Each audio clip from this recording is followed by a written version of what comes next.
अस्सलाम वालेकुम। प्यारे बच्चों, हम फिर आपके सामने हाजिर हो चुके हैं उर्दू दरख्शां को लेकर।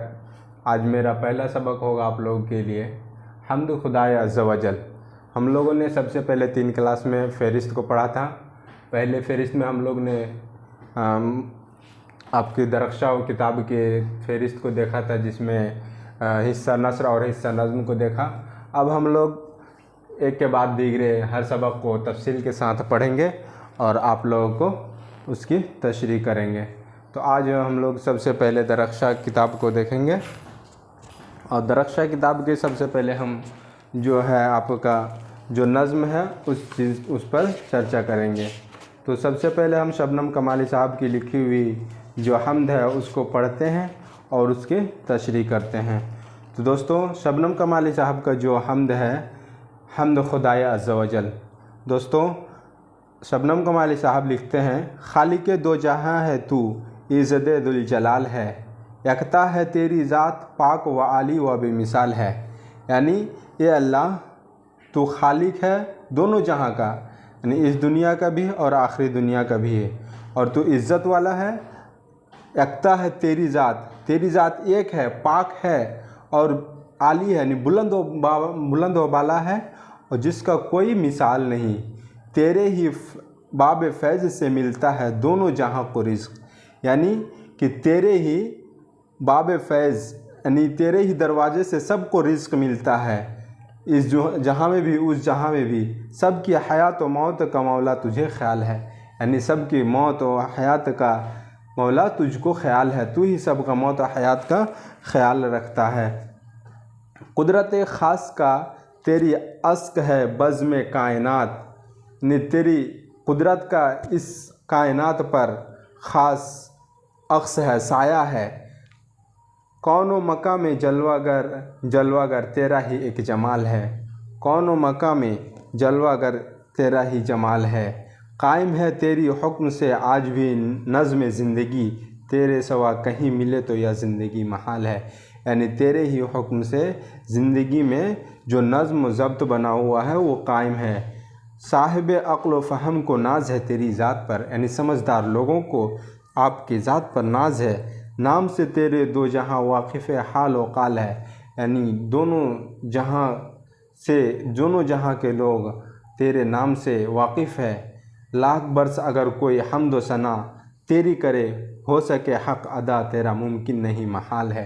यानी अगर कोई भी शख्स अल्लाह की हम्द व सना करे, लाखों बरस तक करता है, उसका हक़ अदा नहीं हो सकता है, मुमकिन नहीं है, महाल है। जुल्मत दहर में हमें नूर सहर की तलाश, लुत्फ़ व करम एक नज़र मौला यह अर्ज़ हाल है। मकसद नेक में सदा कर दे हमें तू कामयाब, तेरी हुजूर ख़ास में अपना यही सवाल है। यानी अल्लाह, तू मुझे नेक मकसद में कामयाब कर दे और तेरे दर पर मेरा यही सवाल है। शबनम बेनवा को भी दे दे और रोज़े बंदगी, यानी शबनम कमाली साहब खुद कहते हैं अपने लिए, जो इस बेनवा को भी तू बुलंदी दे दे, फ़िक्र व तलब की राह में आज यह पायमाल है, यानी फ़िक्र व तलब के में आज यह पायमाल है। अब हम शबनम कमाली साहब के हयात को देखते हैं, वो कब पैदा हुए, कहाँ पैदा हुए और उनके शेरी मजमुआ कौन कौन से हैं, उनकी ज़िंदगी किस चीज़ में गुजरी। तो हम सबसे पहले देखते हैं हम्द खुदाए अज़्ज़ व जल के जो मुसन्निफ़ है शबनम कमाली साहब हैं, उनका नाम जो है मुस्तफ़ा रज़ा है। ओरिजिनल नाम मुस्तफ़ा रज़ा है और वो अपना तखल्लुस शबनम क्या करते थे। आपकी पैदाइश 22 जुलाई 1938 को पोखरेरा ज़िला सीतामढ़ी, जो रियासत बिहार में पड़ता है, सूबा बिहार में पड़ता है। इनके शेरी मजमूए जो हैं अनवार अक़ीदत है, रियाज़ अक़ीदत है, ज़ियाए अक़ीदत है, फ़िरदौस अक़ीदत, सहबाए अक़ीदत, इनके जो शेरी मजमुआ हैं। आपको एग्ज़ाम में भी इनके शेरी मजमुआ को पूछा जाता है। आप शबनम कमाली साहब ने अपनी ज़िंदगी का ज़्यादातर हिस्सा वाज़ व तबलीग, इस्लामी और मजहबी इक़दार की तलक़ीन में सर्फ किया है। वह अल्लाह और उनके प्यारे नबी मोहम्मद सल्लल्लाहु अलैहि वसल्लम के सादिक़ थे, आशिक़ व शादिक़ थे। चुनांचे अपनी तकरीरों और शेरी तख़लीयात में उन्होंने अपनी भरपूर वालिहाना जज्बात का इजहार किया है। तो अब हम लोगों ने यहाँ पे शबनम कमाली साहब के पैदाइश, कहाँ पैदा हुए, उनका नाम, उनका तखल्लुस, इन चीज़ों को देखा। अब हम लोग देखते हैं इनके सवाल व जवाब को। तो सबसे पहले हम लोग जो सवाल व जवाब देखेंगे मुख्तसर तरीन सवालात है। इसमें सबसे पहला सवाल है, आप लोग किताब में देखिएगा, सब नंबर 1 सवाल है जो है शबनम कमाली कब पैदा हुए। तो हम लोग देख रहे हैं शबनम कमाली साहब की जो पैदाइश है 22 जुलाई 1938 को हुआ। अगर वो पूछते हैं कहाँ पे और कब हुआ, तो पोखरेरा सीतामढ़ी ज़िला में हुआ। फिर शबनम कमाली कहाँ पैदा हुए, कहाँ पैदा हुए, तो पोखरेरा सीतामढ़ी में। और कब पैदा हुए, तो 22 जुलाई 1938 में। फिर अगला है कायनात की तख्लीक किसने की। तो हम सभी को मालूम है कायनात की तख्लीक किसने की, यानी अल्लाह अज़्ज़ व जल ने की, अल्लाह रब्बुल इज़्ज़त ने की। इंसान की मुश्किलों को कौन हल करता है, तो हम सभी को मालूम है कि अल्लाह तबारक व तआला हल करता है। शबनम कमाली का असल नाम क्या है। शबनम कमाली का असल नाम मुस्तफ़ा रज़ा है। तो हम लोगों ने मुख्तसर तरीन सवालात को देख लिया, इसमें उनके जवाबात मतलब बताया गया है। अब हम लोग मुख्तसर सवालात, यानी मुख्तसर तरीन से हल्का ऊपर है जो बड़ा होता है, उसको अब हम लोग देखते हैं। हम्द किसे कहते हैं, यहाँ पे लिखा हुआ हम्द किसे कहते हैं, और 5 जुमलों में लिखिए। तो सबसे पहले देखते हैं हम्द किसे कहते हैं। हम्द के लुग़वी माना अल्लाह की तारीफ़ करना, अल्लाह रब्बुल इज़्ज़त की बड़ाई बयान करना, उनकी हम्द व सना बयान करना। उर्दू शायरी में दूसरी असनाफ की तरह हम्द भी एक मकबूल सिन्फ है। जैसे आपका गज़ल हो गया, मरसिया हो गया, क़ता हो गया, ये सब एक सिन्फ है। उसी तरह हम्द भी एक सिन्फ है। इस सिन्फ पर बहुत सारे शुअरा ने तबा आज़माई की। उन्हीं में से शबनम कमाली साहब ने भी हम्द पर बहुत सारे हम्द लिखे, जैसे फिरदौस अक़ीदत है, शोबाए अक़ीदत है। और अक्सर व बेशतर जो शुअराए कराम हैं उन्होंने हम्द के ऊपर अपने तबा आज़माई की है। अब देखते हैं जिसमें हम्द में, यानी मकबूल सिन्फ है जिसमें अल्लाह रब्बुल इज़्ज़त की सिफ़ात बयान की जाती है। चुनांचा हम्द के अशार में सिर्फ उसी ज़ात वाहिद की सिफ़ात को बयान किया जाता है, यानी अल्लाह रब्बुल इज़्ज़त के सिफ़ात को बयान किया जाता है। अब हमारा अगला जो सवाल आता है, हम्द, मनक़बत और कसीदा में क्या फ़र्क है। हम्द, मनक़बत और कसीदा में क्या फ़र्क है। तो सबसे पहले हम लोग हम्द को देखेंगे, फिर मनक़बत को देखेंगे, फिर कसीदा में को देखेंगे।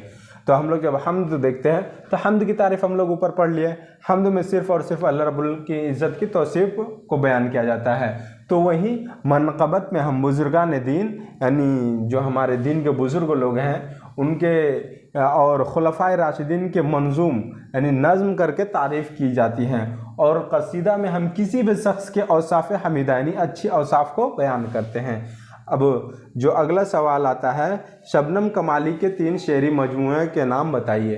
तो शबनम कमाली साहब के 3 शेरी मजमूए का नाम हम यहाँ पे लिख चुके हैं, जो है अनवार अक़ीदत, रियाज़ अक़ीदत, ज़ियाए अक़ीदत, फिरदौस अक़ीदत और शोबाए अक़ीदत। तो इनमें से आप लोग को 3 लिखना, यहाँ पे 4-5 किताब उनके मजमूए का नाम लिखा हुआ है, आप लोग 3 लिख सकते हैं। फिर अगला जो आता है, हम्द का खुलासा लिखिए। तो यहाँ पे हम्द का खुलासा हमने लिखा है। तो आप लोग इसे तवील भी लिख सकते हैं, हम आपको इशारतन कुछ लिख दिया है। जैसे हम्द खुदा अज़्ज़ व जल के अशार में खुदा की बारगाह में अक़ीदत और मोहब्बत की इज़हार किया गया है।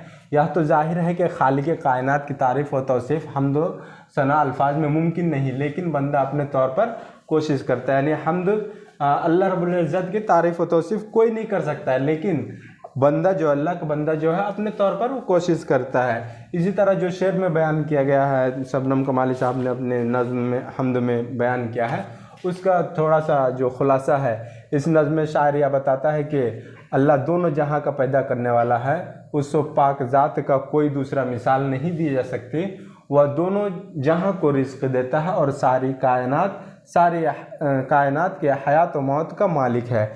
इसी तरह उसी का हुस्न हर तरफ फैला हुआ है। उसी ने ज़िंदगी का निज़ाम मुरतब किया है, और किसी बंदे पर उसकी मेहरबानी की नज़र पड़ जाए तो वह कामयाब हो जाता है। अब जो अगला सवाल आता है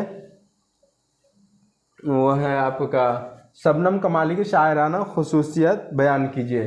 तो जब हम लोग किसी भी शायर के बारे में लिखें किसी भी शायर की अगर पूछे जो शायराना खुसूसियत बयान कीजिए या उनकी जो है अदबी कारनामा बयान कीजिए, तो सबसे पहले हम लोग उनके जो है ना नाम को बयान करेंगे, फिर उनके तखल्लुस को बयान करेंगे, फिर वो पैदा कब हुए, फिर उनकी वफ़ात कहाँ हुई, उनके अदबी कारनामा क्या है, उनके शायराना खुसूसियत क्या है, फिर शायरी की खुसूसियत बयान करेंगे। इस तरह पूरा एक नोट बनाएंगे। तो आज हम लोग हम्द खुदाए अज़्ज़ व जल को पढ़ें और उनकी तशरीह को देखें और सवाल व जवाब भी आप लोगों के सामने पेश कर दिया। आज के लिए बस इतना ही। अब फिर मिलेंगे। अगले सबक जो है हमारा होगा वो है, अगला सबक है आपका सुहेल अज़ीमाबादी का है, मुख्तसर अफसाना में आएगा आपका। जो अगला सबक होगा भाभी जान, इसको हम लोग तफसील से पढ़ेंगे। अफसाना किसको कहा जाता है, सुहेल अज़ीमाबादी की जो आपके हयात व खिदमत होगा उन सबको बयान किया जाएगा।